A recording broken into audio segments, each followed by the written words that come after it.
What are your comments to the Mr. President, do you support the Justice Department seeking a new interview with Ghislaine Maxwell? Did you urge the Attorney General to seek one? I don't know anything about it. They're going to what? Meet her? They're going to, your Deputy Attorney General has reached out to Ghislaine Maxwell's attorney asking for a new interview. Yeah, I don't know about it, but I think it's something that sounds appropriate to do, yeah.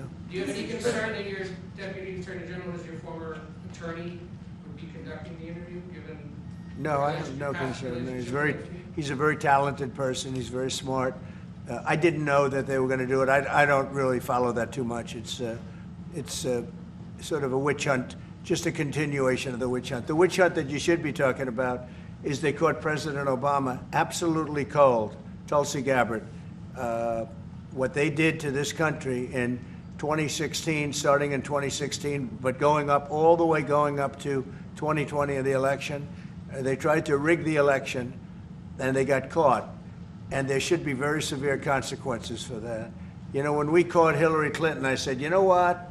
Let's not go too far here. It's the ex-wife of a president, and I thought it was sort of terrible. And I let her off the hook, and I'm very happy I did.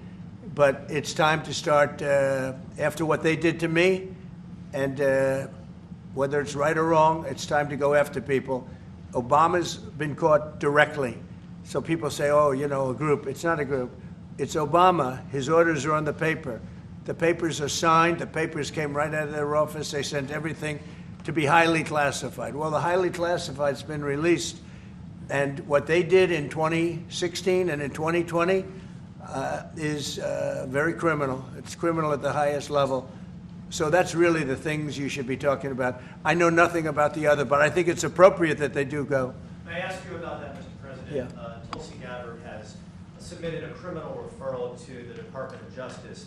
From your perspective, who should the DOJ target as part of their investigation? What specific figures in the Obama administration? Well, based on what I read, and I read pretty much what you read, it would be President Obama. He started it.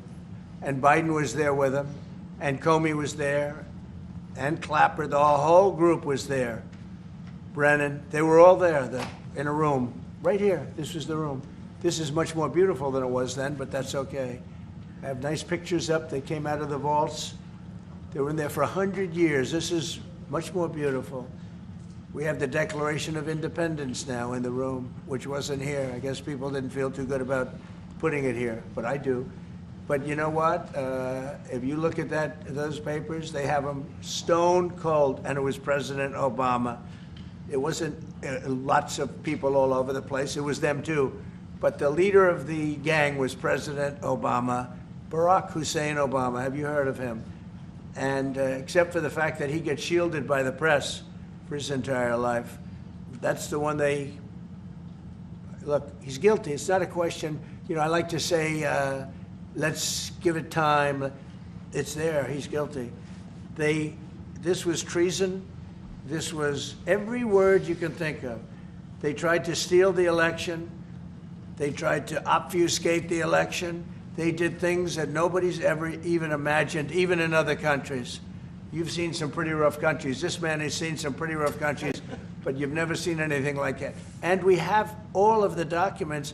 And from what Tulsi told me, she's got thousands of additional documents coming. So President Obama, it was his concept, his idea, but he also got it from crooked Hillary Clinton. Crooked is a $3 bill. Hillary Clinton and her group, the Democrats, spent $12 million to Christopher Steele to write up a report that was a total fake report. Took 2 years to figure that out, but it came out that it was a total fake report. It was made up fiction. And they used that. Now, the one thing they weren't able to do was to, and probably the only thing I respect about the press in years is the press refused to write it before the election. They refused to put it in. The Steele report was a disaster. All lies, all fabrication, all admitted, an admitted fraud. She paid $12 million, and the Democrats, for that report to a wise guy named Christopher Steele.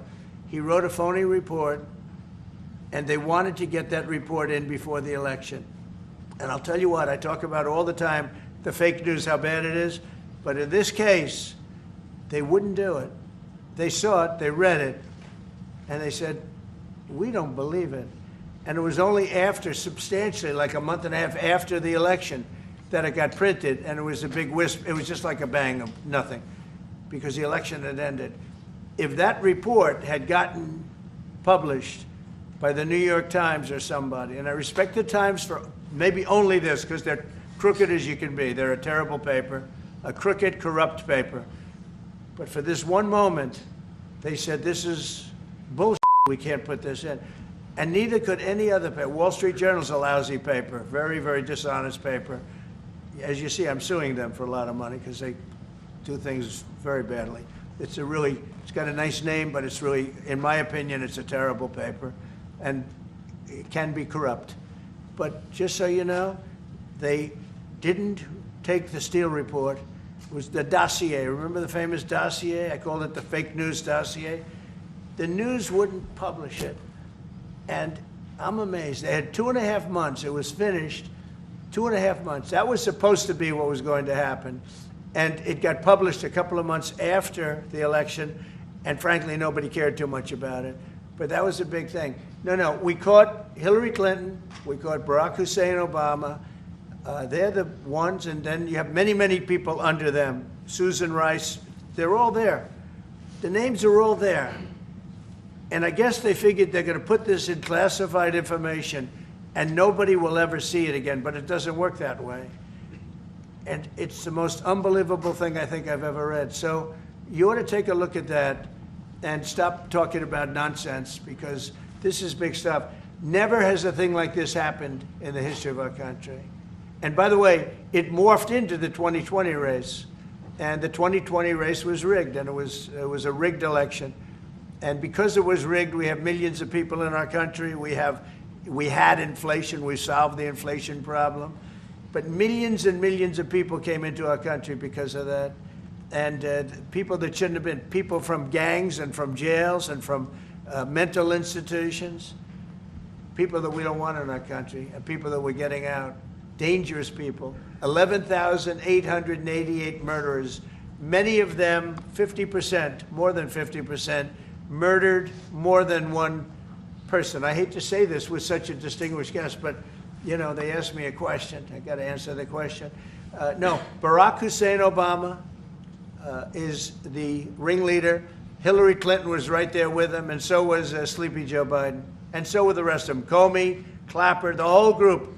And they tried to rig an election, and they got caught. And then they did rig the election in 2020. And then because I knew I won that election by a lot, I did it a third time, and I won in a landslide. Every swing state, won the popular vote. But I won that all the same way in 2020. And look at the damage that was caused. How crucial